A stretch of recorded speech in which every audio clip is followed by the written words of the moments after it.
present, and how was she targeted, and when did you people get to know about it? Okay. So Amit is our youngest sister. We are five sisters. We was five sisters, and she's the youngest one. She was 22 years old, and she was a paramedic in Kibbutz Be'eri. She was on duty. She dedicated her life to help other people. Since she was 15 years old, she volunteered, and she studied, and she did everything she could to help people, to help injuries, to help sick people. She had a dream to become a doctor. She wanted to start studying medicine to become a doctor. And she was an angel with a beautiful voice. She loved singing. And she was a pure person with a pure heart. In Saturday morning at 6:30 a.m., she wrote us on the family WhatsApp group that there is rocket attack on the kibbutz and there are bombings. And she had an instruction to stay at her safe room in her apartment. But she understood that there is injuries people from the rocket attacks, and then she immediately, without thinking twice, she took her equipment, her medicine equipment, and she ran to the clinic of the kibbutz where there is no safe room because she wanted to help the injuries. So she went to the clinic, and very soon, a few minutes later, they start hearing shootings, fire guns, and then gunshots, and then they understood that there is terrorists in the kibbutz, in the streets. They've been trapped in the clinic while they are surrounded by multiple amounts of terror attackers. At first, they thought there is only 5 or 6 terrorists, and then we came to learn that there was hundreds of them, yes, with RPGs and many ammunition and many shotguns. That they came for one reason: to slaughter people and to kill as many people as possible, or kidnap, or to kidnap them and to abuse them. Anyway, all along this day, from 6:30 a.m., she was online with us, with our family, and she was telling us about what's going on. It was a documentary from the horror that she went through. She told us she's concerned about the injuries at the clinic. There were many injuries, people and dead people, and she did everything she could to help them. But at some point, she didn't have any more equipment, and she called her supervisors and begged them to come and rescue and evacuate to the hospitals. And they told her that they can't get in the kibbutz. They can't get in, and she needs to do the best she can with what she had. And she was very worried and concerned about the injured people. She wrote that to us. What am I doing? How am I telling them that there is no rescue, that there is no help? And even so, she managed to save lives. We spoke yesterday with one of the people that were in the clinic, and he survived. He's badly wounded, but he survived. He's alive. And he told us, he cried, and he told us that she saved his life, that even though she didn't have any more medicine to take care of him, she always allowed his head and fed him. She gave him water. She talked to him. She did everything she could to make him feel safe and to make him feel better. And I'm very happy that he survived, because then we know that her death wasn't in vain. So, Haviva, so you are telling me that her clinic was attacked? What? Yes, it her was clinic attacked. Was attacked. Yes, okay. They were something like it was my sister Amit. She was the paramedic. There was a doctor with them, Dr. Daniel, that was murdered. They had a nurse They had two people from the community that Was armed with two With guns, try to avoid the entering of the terrorists inside of the clinic. They were able to destroy a lot of the terrorists was raiding the clinic until they ran out of ammo and was not able anymore to. So terrorists, you are telling me that these Hamas terrorists entered her clinic, butchered each one of them, and also butchered patients, those who were there for a treatment. But one of the patients survived. Yes, And he is now managed to telling survive. the full story, Yes, full horror yes. story. Yes, yes. Also, she always wrote for us. She was there for 7.5 hours, from 6:30 a.m. until 2 p.m. It's eternity. It's a very long time, and during that time, she always kept updating us, her family, for what she's going through, and she kept asking us, "Where is the military? Where is the army? Please call the police. Please tell them to come help us. Pray for us. Pray for us." She's telling us, "I don't think I'm going to survive, but you need to understand that these people, what they went through, for 7.5 hours, the terrorists tried to kill them. They kept coming back to the clinic, and the people that were there with weapons, they killed about 8 or 9 terrorists during that hours.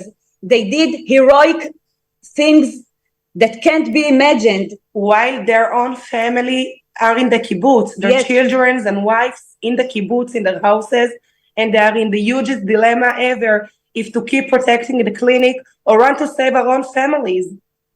They are heroes.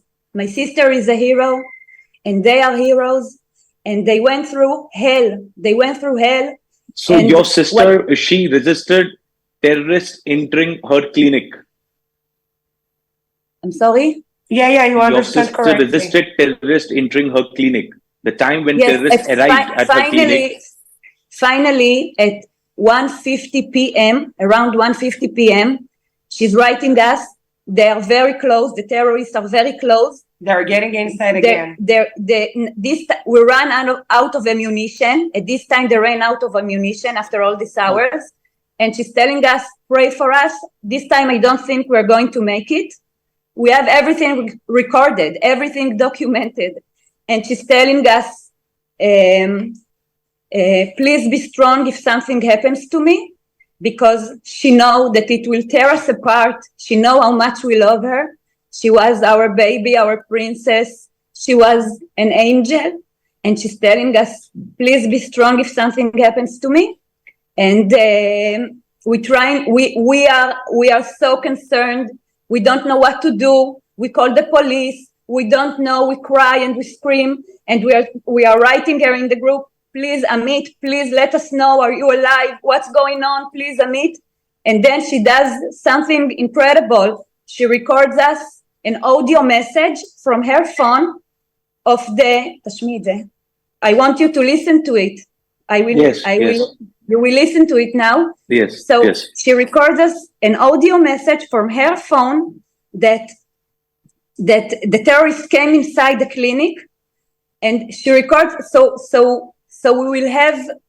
I don't know how she could have thought about it at this terrible time. It's a 10 seconds recording, but you can understand from it what went through.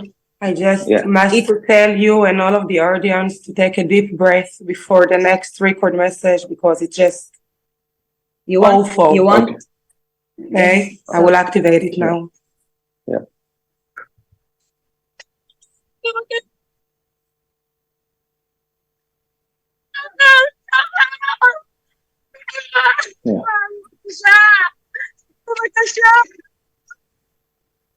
Yeah, she's screaming.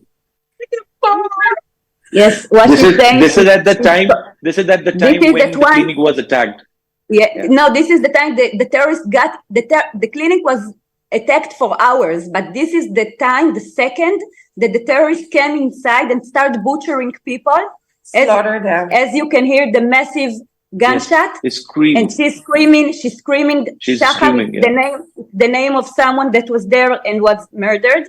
and she's calling his name, and then she's saying, "They are here, please, please, they are here." This is what she's saying in translation. And after she sent this record to us, we went crazy, and in a desperate action, I call her.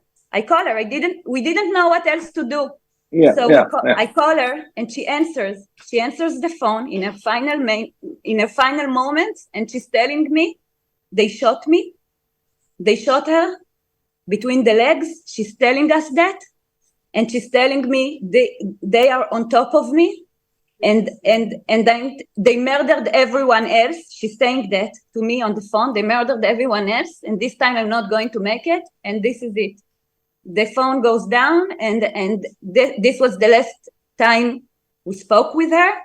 Then we had 50 hours, more than 2 days, that we didn't know what happened. We thought, we knew the chances is very, very low, but we thought maybe because she was a paramedic, she treated herself and escaped. Maybe they kidnapped her. Maybe she's alive, maybe she's wounded, that she needs help. We didn't know. And then eventually we got the worst news that could have, and they told us that they found her body. They found her body. Have you seen her mortal remains? Yes, we saw. They shot her in the legs, they shot her in the head, and then they threw inside grenades, 5 grenades, and her body. At least 5. We only saw her head. We didn't see the rest of her body, and her face, and we know for sure because we buried her already. The funeral was yesterday. We know that her body wasn't whole. It was in pieces. Okay. And they were express my according to the testimony. According to the testimony of the survivor from the clinic, he kept telling that during that whole time the terrorist was laughing. They were laughing. They were and making jokes between them, and just enjoy from those horrors they are making. It's for us, it's my. So nobody from the police administration, from authorities, forces arrived to rescue these people at the clinic? They tried. They have tried. No one. No help came, and we promised her. We promised her during that hours that she will be saved. We couldn't imagine that she will. That we told her help is on the way. You will make it. We thought, okay, she will need a psychological treatment. She will be post-traumatized. We didn't thought in our worst nightmares that no one will come for help. Now we understand that there were hundreds of terrorists. There were bombing all over the kibbutz. That the military tried to get to them, but no one could have entered the kibbutz for hours. That's why there was so many lives taken. Okay. Thank you. I express my condolences. Our sister was the hero. She was the hero. Yes, your sister was the hero. I extend thoughts and prayers, my condolences, and India stands in solidarity with your family and whole of Israel. Thank you so much for speaking to CNN News 18. Thank you. Thank you. There we just heard that harrowing experience of a family who've lost their sister. They explained minute by minute of what exactly happened. The sister was a paramedic.